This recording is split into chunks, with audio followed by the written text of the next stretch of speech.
Dr. Sandra J. Talby, Doctor of Mental Health, trained in psychiatry, and ordained minister of the Word and Sacrament. A lot of times people say, oh, you changed careers. I didn't really. I could always see people's pain.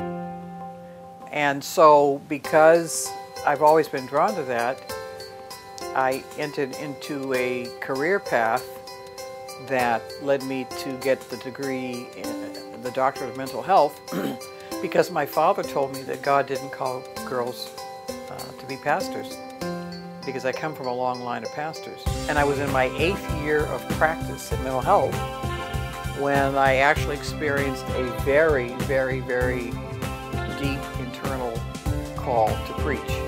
So I got here because it became clear to me that there had to be some kind of integration of faith with psychiatry.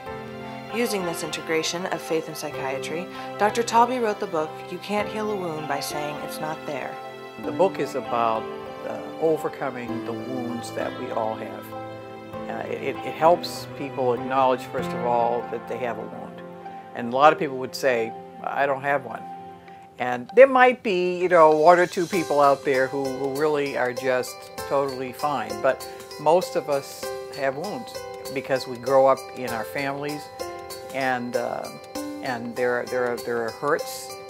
Some of it verbal, some of it emotional, some of it is a lack of affirmation. And people grow up and they have an emptiness in their heart. And so the book is about acknowledging that, facing it, and then overcoming it. You Can't Heal a Wound by Saying It's Not There is structured through principles. First, addressing the fact that we all have wounds. Second, dealing with the wounds. Next is overcoming the wounds through therapy, a 12-step program, and/or finding a faith community. Finally, sharing what you've learned to help other people address and overcome their wounds. I was asked by my publisher, well, who's your target audience? And it's people in general. And it's people who have somehow either walked away from a life of faith or who aren't sure about a life of faith. But it's also for people who say, yes, I'm a follower of Jesus. And so it really isn't targeted for one group.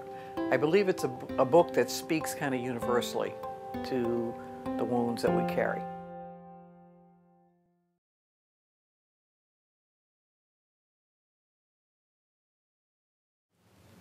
Hello, my name is Sandra, and I'm a grateful follower of Jesus Christ. And I'm recovering from and overcoming a number of addictions. My story is woven throughout the pages here, alongside the stories of many other courageous fellow strugglers, in an attempt to bring hope to you who read this book. I am indebted to them for allowing me to share their stories with you. My purpose has been to speak transparently and authentically about the various ways wounds manifest in our lives, attempting to look at ways in which we suffer fracture inside, apart from God, and how we might be moved to bring change. This book is also about overcoming generational wounds, so that you might believe that overcoming them is possible for you and your offspring. I say overcoming because we are never done until we meet Jesus face to face on the other side of heaven. In the meantime, we are still in process. I want to share a story about being in process, and it comes from an excerpt from the Marjorie Williams classic, The Velveteen Rabbit. It will remind you that even though you may be in process, process takes a very long time. So I begin. This comes directly from her book. What is real? Asked the rabbit one day when they were lying side by side near the nursery fender before Nana came to tidy the room. Does it mean having things that buzz inside you and a stick-out handle? Real isn't how you are made, said the skin horse. It's a thing that happens to you. When a child loves you for a long, long time, not just to play with, but really loves you, then you become real. Does it hurt? Asked the rabbit. "Sometimes," said the Skin Horse, for he was always truthful. "When you are real, you don't mind being hurt. Does it happen all at once, like being wound up?" he asked.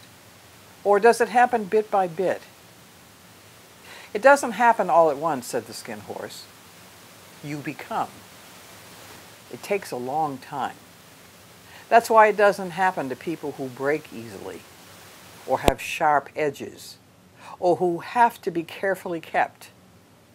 Generally, by the time you are real, most of your hair has been loved off, and your eyes drop out, and you get loose in the joints and very shabby.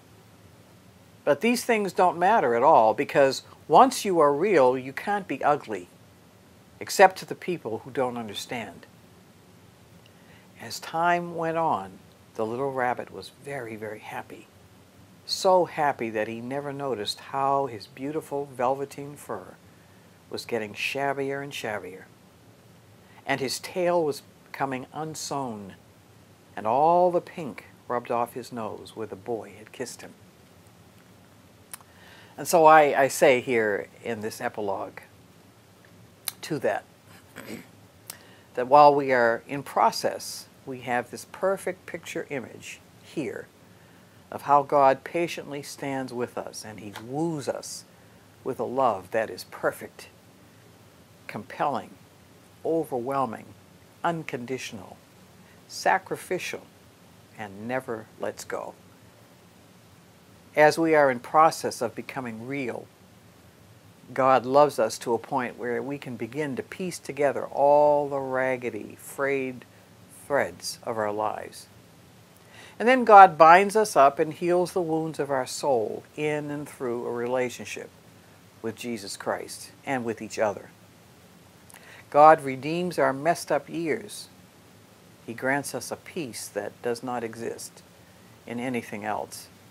And then he stamps us as his own.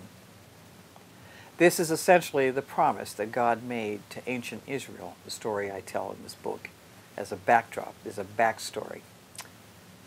And he also makes this promise to you and me in and through Jeremiah chapter 31. It's the only cure that heals our wounds and restores us to a life worth living.